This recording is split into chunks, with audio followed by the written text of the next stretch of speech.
Let's create a calendar like this in Excel.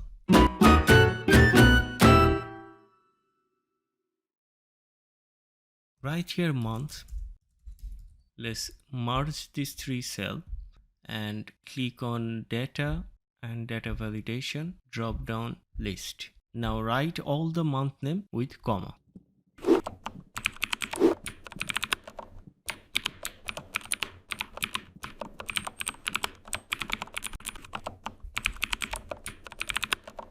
Click OK and our month drop down is ready.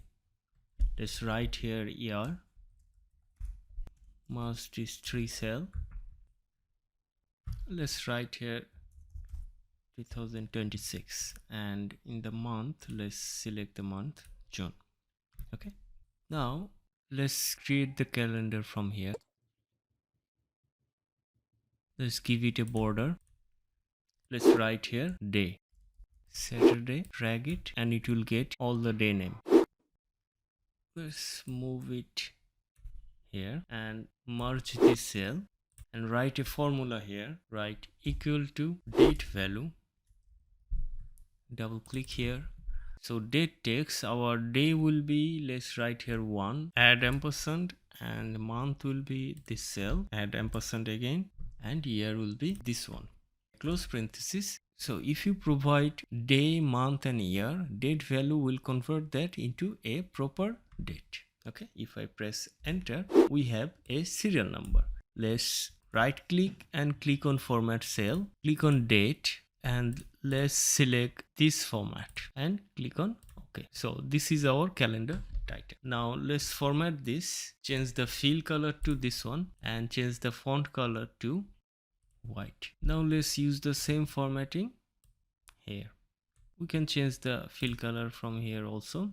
So this is how our calendar will look. Now let's write here another formula. This is the first cell of our 6x7 grid line. Here we have 6 row and here we have 7 column. This is our 6x7 grid where we want our calendar. In the first cell, we are going to write a formula which is sequence. Write equal to sequence, double click here. Row will be 6 row, add comma, and our column will be 7 column, add comma again. Now our start value will be, select this cell and F4. So our row and column number is fixed. Add minus and write the weekday formula which is WWK. Here is our weekday and our weekday serial number will start from this cell. So if I click here and let's click on F4 to fix that cell reference, add comma, and here we have number 16. Day start with Saturday and end with Friday. This is the format we have in our calendar. So I'm going to double click here. If your format is different, find the one that suits your requirement. Close parenthesis, add +1, add another comma,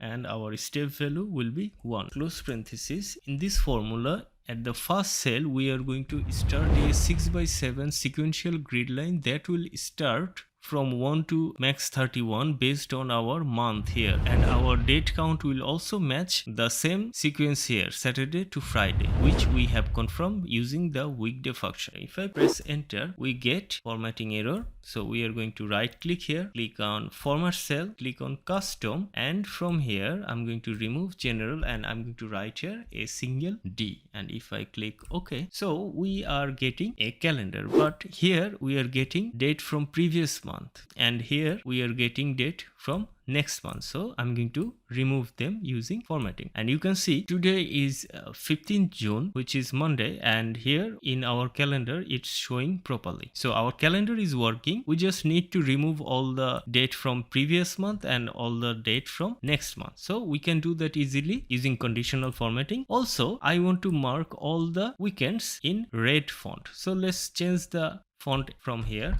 Select the range, click on conditional formatting, click on new rules, use formula to determine which cell to format, and now write this formula equal to weekday and select the first cell where we have our date, F4 3 times, removing all the $sign from our cell reference. So our formatting formula will check all the cells, add comma and then write 2. Why 2? in the weekday version, if you select the second parameter as 2, it will consider Saturday and Sunday as weekends. Okay, and it should be greater than 5 because the weekday function only calculate weekdays and count them as 1 to 5, and if your day count becomes 6 or 7, it will become weekend. So I'm going to click on format and click on the font, and in the font color I'm going to select red and click OK. Okay, again you can see all the weekends is now marked as red. Okay, now we are going to select all the cell again, and we are going to add another conditional formatting to remove all the days from previous month and all the days from next month. So I'm going to select all the cell, click on conditional formatting, click on new rules, use formula to determine which cell to format, and our formula will be in this case equal to month,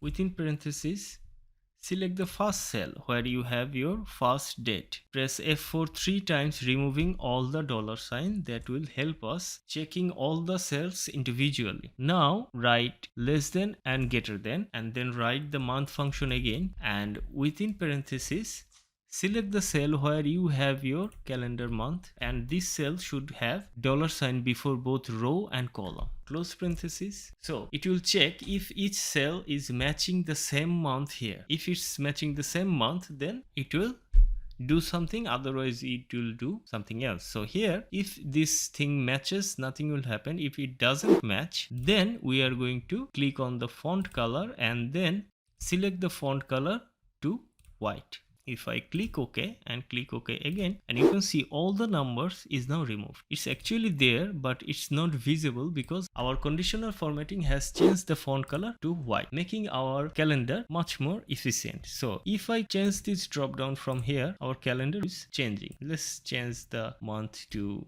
December, and you can see everything is working exactly it should be. This is how you can create a calendar in Microsoft Excel using formula and conditional formatting. This is what I wanted to show you. Thank you. Thanks for watching. See you in the next tutorial. If you can, support the channel through Patreon and don't forget to subscribe.